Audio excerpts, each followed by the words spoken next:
it's time for you to break up with your phone.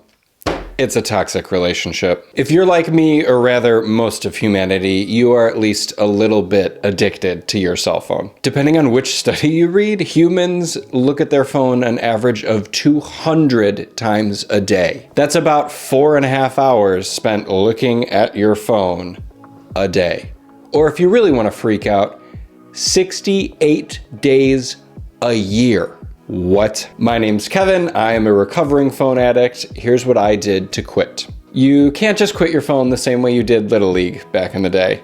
You can't just have your mom do it for you.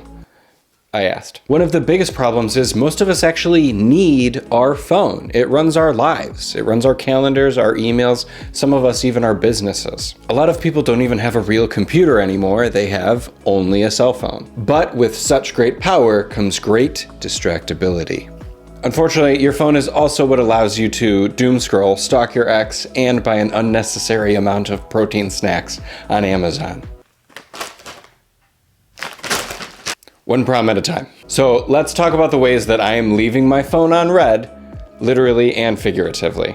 All right, the first one is setting some limits on what I can do on my phone. I put in some restrictions for social media apps using the screen time function. Here's a fun little hack though. I also made it less exciting to look at by using a red light filter. It's great if you need to check your phone at night. This is how you actually set it up.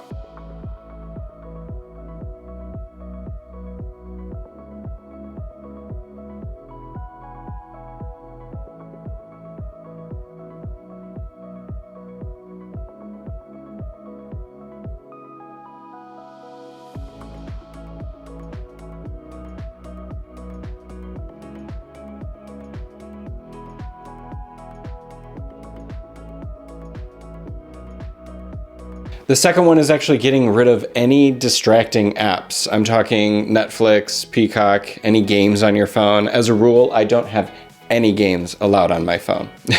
Ask my daughter about this one. The last flight, we played a fruit stacking game for all the flight. Yeah, it's a problem. I'm an all or nothing person sometimes, so for me, games, it's gotta be nothing. The next is finding things to do outside of the screen. For example, when I walk the dog after dinner, I don't put in headphones. I don't even always take my cell phone with me. That's gonna depend on where you live. Either way, my phone stays in my pocket and I just enjoy the walk. Next, I don't use an e-reader. If I wanna read, I read an actual book. Is this less convenient? Yes. Am I familiar with my local library? Yes, I am. But in the evening, I can either read a real book or I can write in my journal. The point is you're setting up your life to be able to enjoy things that aren't on the screen. Unlike most people, I don't keep my phone on me at all times.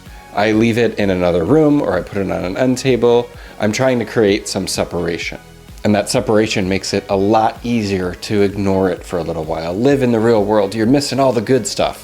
Needless to say, we humans have a horrible addiction to our phones. But the good news is you can start changing that habit right now, today. So start trying to separate yourself from your phone whenever possible. Focus on enjoying the life that's happening in front of you, rather than inside that little rectangle in your pants. Wait.